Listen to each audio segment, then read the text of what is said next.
De volta ao programa O Mundo da Criança de hoje. É sempre muito bom contar com a sua audiência e a sua participação. A gente está falando aqui sobre dor de cabeça em crianças com a doutora Juliana Dall'Acqua, que está aqui conosco. Ela é neurologista infantil e está falando sobre esse assunto conosco. Doutor Francisco, a gente segue aí por esse último bloco, que é menorzinho, mas não menos importante. A dor de cabeça já está passando? Já está passando. Já está passando. Agora você já vai mais tranquilo.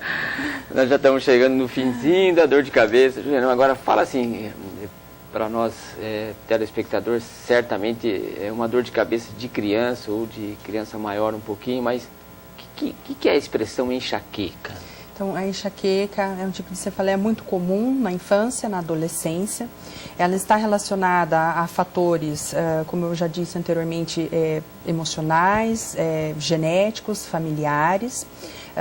Muitas mutações genéticas podem ocasionar a enxaqueca. Geralmente é uma dor, não é fraca, ela pode começar fraca e ficar moderada e forte. Muitas vezes ela vem acompanhada por náuseas e vômitos.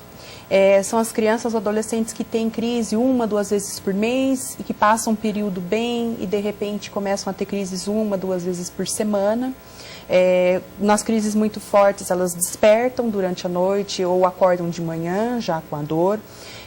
A luz atrapalha bastante, a criança fica muito fotossensível, o barulho também incomoda, as crianças geralmente elas param as suas atividades ou às vezes é motivo de falta na escola. E existem muitos fatores que podem desencadear a enxaqueca na criança. Um estresse, a fadiga, a ansiedade, crianças que ficam sem comer, um jejum prolongado.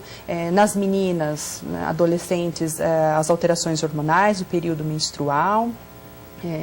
E muitos outros fatores que podem estar aí relacionados. Tem crianças que no simples fato de estar mastigando, escovando os dentes, isso pode desencadear uma crise de enxaqueca. E às vezes essas crianças elas têm sintomas que é muito comum a gente ouvir falar da aura.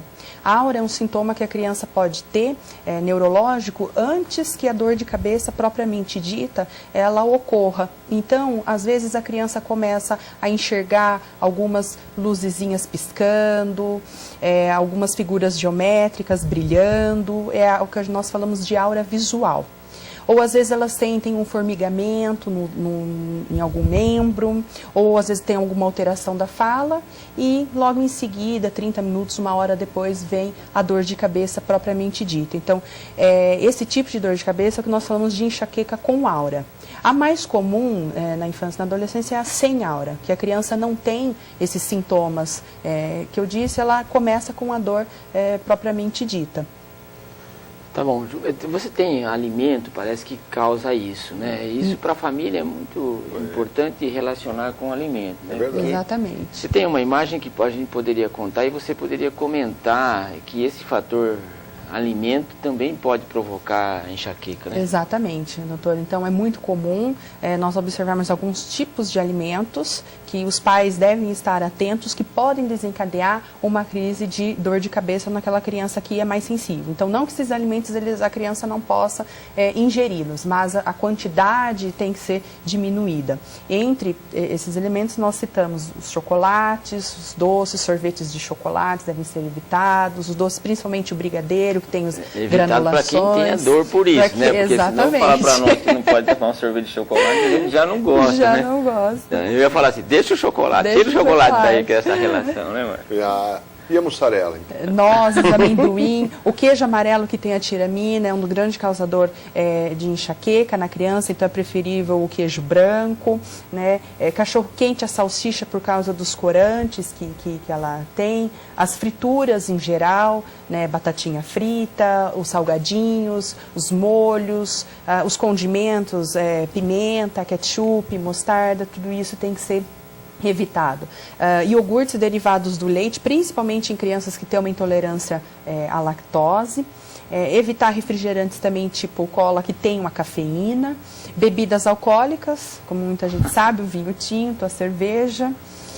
Muita gente sabe, muita né? gente Principalmente sabe. com a intensidade, né? Dói a cabeça no dia seguinte, né? O uso de adoçantes também, aspartame e alguns tipos de frutas cítricas, laranja e limão. Então, é interessante os pais ficarem atentos para evitar todos esses alimentos que eles são, sim, deflagradores da enxaqueca na criança. Isso é específico, né? Quer dizer, Exatamente. você tem que observar a relação de dor com algum alimento. Passou a tarde comendo chocolate, está com dor de cabeça à noite, para outro dia e tal. Quer dizer, foi o chocolate, precisa, né? Então tem que ter essa relação específica entre causa e efeito. Exatamente, né, sempre. Ju, nós já estamos terminando, sabe? E nós queríamos só que você desse uma palavrinha rápida, que você sabe que criança está sempre batendo a cabeça, né? Ou caiu tal, e a mãe vem, caiu do berço, etc. É o mais comum. Existem a dor de cabeça que se manifesta depois de algum tempo, que a gente chama de pós-traumática. Fala um pouquinho, existe essa dor de cabeça? Como é que é? Existe sim, a cefaleia pós-traumática, ela pode ocorrer nas crianças imediatamente após o trauma ou depois de alguns dias. A cefaleia pós-traumática é quando a criança tem a dor de cabeça dentro de 7 dias, ou depois que ela recuperou o nível de consciência, se for o caso dela ter perdido a consciência no trauma.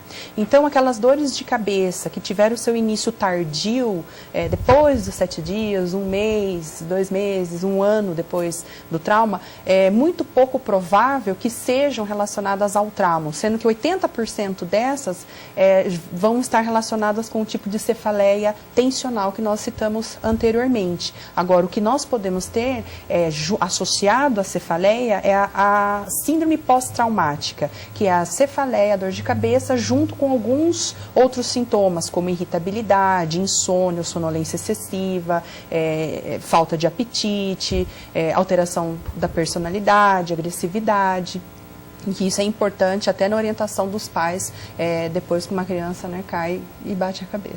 Muito bom, Juliana. Acho que nós tivemos 1 hora assim, se vê que dor de cabeça dá para falar o dia todo. Bastante. Mas 1 hora assim, muito saudável sobre dor de cabeça, sobre cefaleia, e eu tenho certeza que o telespectador aproveitou bastante essa aula sua, essa entrevista sua. Por isso, a gente agradece muito a tua presença aqui, viu, Juliana? Muito Dr. obrigado Francisco, mesmo. Muito obrigada pelo convite. Marcos Vinícius, foi um prazer estar com vocês aqui. Espero que eu tenha conseguido passar um pouco do meu conhecimento a todos. E coloco-me à disposição para quaisquer dúvidas, esclarecimentos que a gente possa ter sobre o tema. Desejo um ótimo final de semana para vocês e a todos os telespectadores. Obrigado. Ó, tá craque, hein? Tá demais, né? Não, já é membro efetiva. Muito bom. Doutora Juliana Dall'Acqua, neurologista pediátrica, nossa entrevistada de hoje aqui no programa O Mundo da Criança, que está de volta semana que vem, doutor. Muito obrigado, Marcos. Mais uma vez, Juliana, muito obrigado. Obrigada. E a você, telespectador, muito obrigado pela companhia. E lembre-se, continue a ensinar o menino no caminho que deve andar. E até quando envelhecer, com certeza não se esquecerá dele. Um grande abraço a todos. Ótima semana e até a próxima.